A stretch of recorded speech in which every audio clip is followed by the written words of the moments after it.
희망 고문은 허무하게 끝났습니다. 우리 월드컵 대표팀이 결국 조별리그에서 탈락했습니다. 역대 최악의 성적입니다. 오늘의 첫 소식 송정현 기자가 보도합니다. 32강의 희망을 안고 훈련을 재개했던 한국 축구대표팀. 그러나 결국 마지막 훈련이 됐습니다. 오늘 크로아티아가 가나에 2대1로 승리하고 이어 콩고 민주공화국이 우즈베키스탄에 3대1로 역전승을 거두면서 32강으로 갈 수 있는 경우의 수에서 모두 빗나간 겁니다.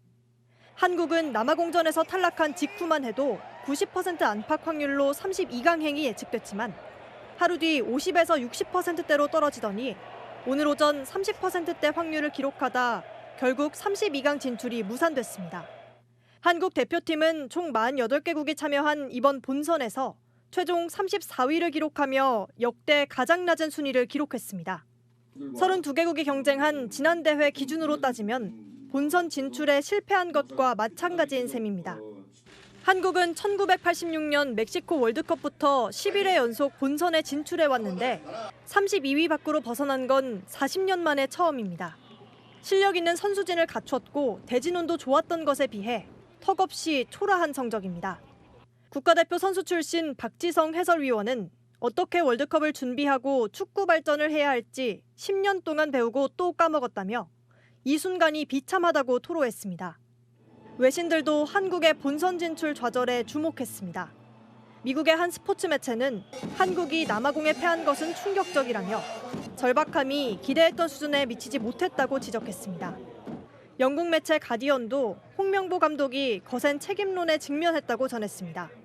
채널A 뉴스 송정현입니다. 홍명보 감독은 멕시코 현지에서 몇 시간 뒤에 기자회견을 할 걸로 보입니다. 내년 1월까지 대표팀 사령탑을 계속 맡게 될지, 자진 사퇴를 한다면 거액의 연봉은 어떻게 되는 건지 홍 감독의 이 거취 표명에 관심이 쏠리고 있습니다. 이서영 기자입니다. 한국 축구대표팀의 32강 진출이 무산되면서 홍명보 감독의 거취가 최대 관심사로 떠올랐습니다. 홍 감독은 성적에 대한 책임은 감독에게 있다는 입장을 밝혀왔습니다. 준비를 시킨 감독의 어떤 역할이 잘못됐다라고 얘기해도 저는 큰 문제는 없다고 생각이 들어요. 다만 홍 감독이 당장 자진 사퇴할지는 미지수입니다. 홍 감독은 2년 전 국회에서 성적이 좋지 않으면 언젠가는 경질될 것이라고 밝힌 바 있습니다.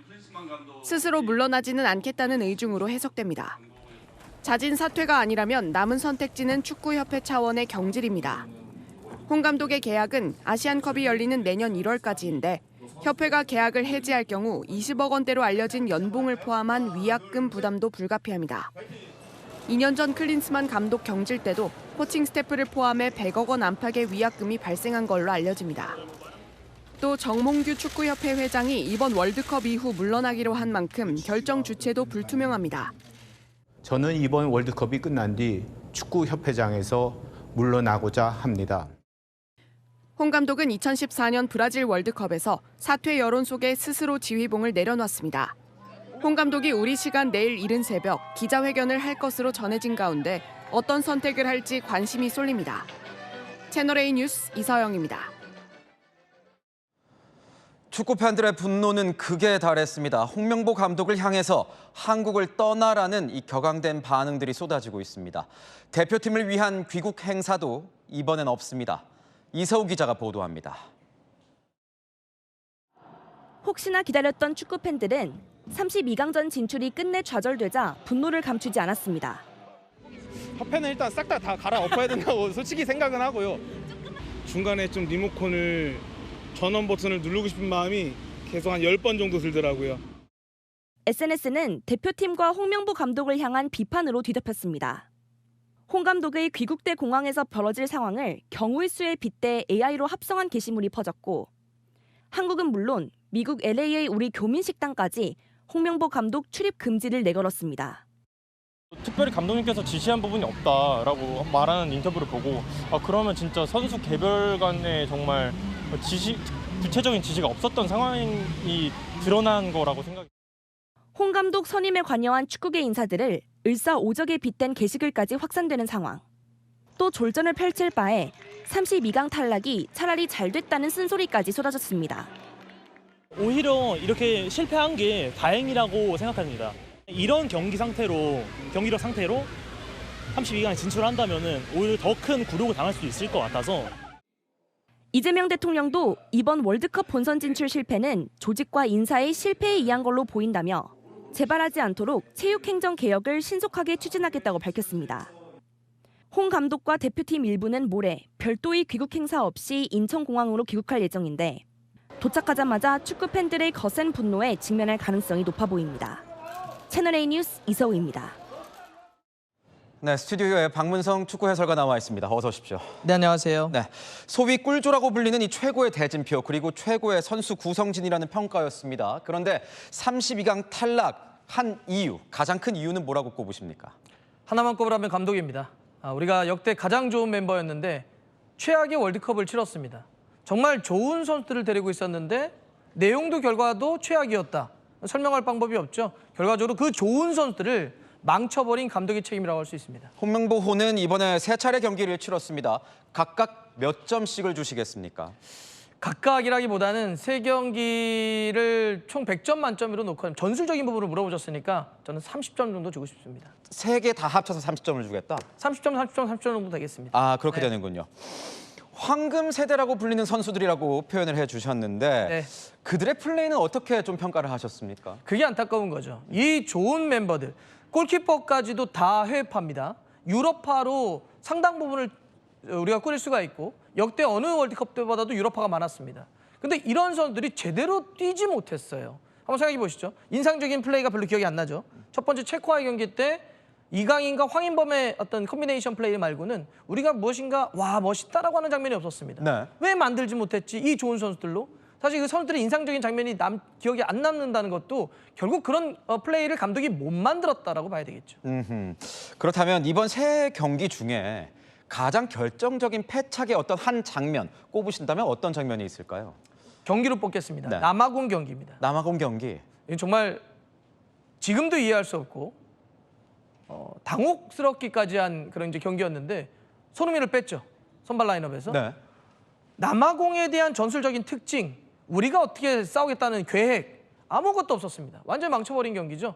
감독도 끝나고 나서 남아공에 대한 특별한 대책을 마련하지 않았다는 이야기를 했단 말이죠. 전 지금도 이해할 수가 없습니다. 전술도 계획도 없었다 이런 평가를 주셨는데 몇 시간 뒤면 홍명보 감독이 이 기자회견을 열 것 같습니다. 여기에서 혹시 거취에 대한 얘기가 좀 나올 걸로 보십니까?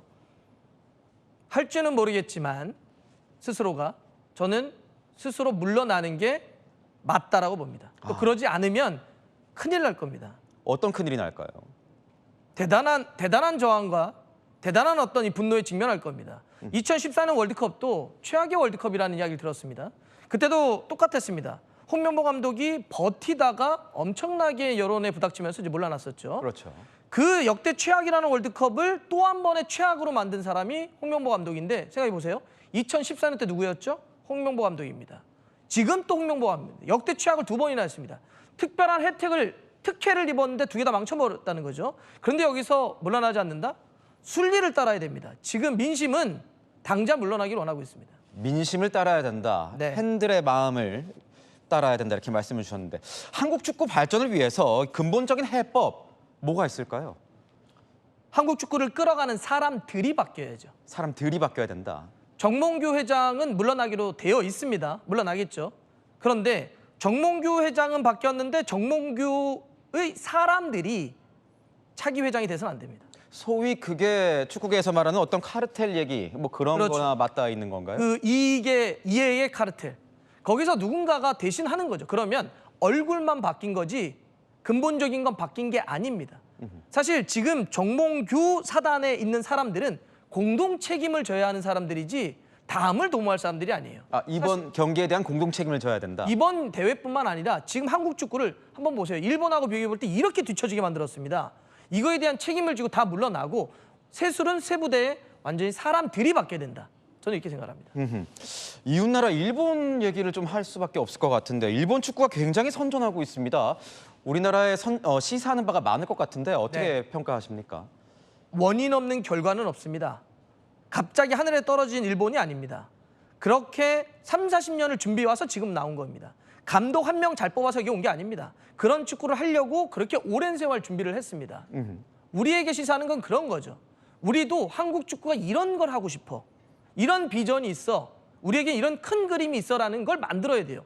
그런 게 없잖아요. 일본은 어떤 축구를 하고 싶다는 걸 우리는 다 알아요. 축구 좀 좋아하는 사람들은. 네. 근데 한국 축구는 뭘 하고 싶지라고 물어보면 답을 못 합니다. 왜? 축구협회가 그런 걸 만들지 않았으니까. 바로 시사하는 바는 뭐냐면 우리도 길을 만들어야 됩니다. 우리가 가야 될 길이 있어야죠. 그래야 거기에 선수들도 따라가고 팬들도 지지를 보낼 텐데 우린 길이 없습니다. 길을 만드는 것, 그래 바로 일본에서 우리가 배워야 될 부분이라고 생각합니다. 한국 축구도 빨리 해답을 좀 찾았으면 좋겠습니다. 지금까지 박문성 해설가였습니다. 고맙습니다. 감사합니다. 예, 한국 축구 대표팀이 월드컵 조별리그 탈락하면서 월드컵을 앞두고 사퇴를 선언했던 정몽규 축구협회 회장의 발언이 재조명되고 있습니다. 함께 들어보시죠. 2026 북중미 월드컵 개막이 불과 2주 앞으로 다가왔습니다. 저는 이번 월드컵이 끝난 뒤 축구협회장에서 물러나고자 합니다. 대표팀이 월드컵 대회에서 성과를 내도록 지원해 주는 것이 협회장으로서 마지막 소임이라고 생각하고 최선을 다하겠습니다. 예, 신 교수님. 네. 저것도 저 회견도 좀 생뚱맞다는 얘기가 있었어요. 큰 경기를 앞두고 물론 물러나라는 지적이 그동안 있었지만 대표팀이 큰 경기를 앞두는데 갑자기 축구협회장이 나 그만둘게, 안 할게 이렇게 얘기를 했어요. 이거는 무슨 의미예요? 무책임하죠. 그리고 정몽규 회장도 월드컵 본선 가서 자신이 판단하건대 모의고사를 봤는데 본고사 가서 성적 나지 않을 걸 알고 있었다고 저는 봅니다. 그러니까 늘 모든 책임은 자신이 아까도 얘기했지만 탑다운 방식으로 크리스만 계약을 했고 그리고 홍명보 감독 선임하는데 자기가 직접적으로 핸들링을 했어요. 업무상으로. 그런데도 불구하고 이것이 월드컵 경기 결과가 나쁘면 그러니까 거기 피해가고자 하는 고도의 전략이 아닌가 저는 의심을 하고요. 예. 정몽규 회장의 가장 큰 문제는 뭐였을까요? 축구협회의 행정에 가장 중요한 건 제가 4가지만 하겠습니다. 자, 이번처럼 월드컵 본선에서 성적이 나빴던 경기력이 있었을 거고요. 또 축구협회를 이끌어가는데 가장 중요한 건 재정적인 문제가 있을 수 있죠. 또 한 가지는 우수한 선수를 육성하는 육성에 대한 것도 있을 겁니다. 4번째는 축구의 대중화입니다. 국민들과 소통을 해야 되겠죠. 이 4가지가 축구협회 행정의 가장 큰 축의 어떻게 보면 골격이 될 겁니다. 예. 자, 축구협회는 국민들이 볼 때 불량품을 만드는 공장으로 인식이 돼 있어요. 그리고 또 두 번째는 정몽규 회장은 불량품을 만드는 공장의 공장장처럼 인식이 돼 있었습니다. 지금 월드컵 이번에 탈락한 거 외에도 국민들이 분노를 그리고 상암경기장에서 정몽규 나가 홍명보 나가라고 외치는 그러한 사안들이 대한민국 축구 역사에서 이런 것이 초유의 일이었었거든요. 자, 그렇다면 재정적인 문제 하나 얘기를 하죠. 정몽규 회장이 첫 회장에 취임했을 때 그 당시에 축구협회에 영업수익이 1,000억이었었습니다.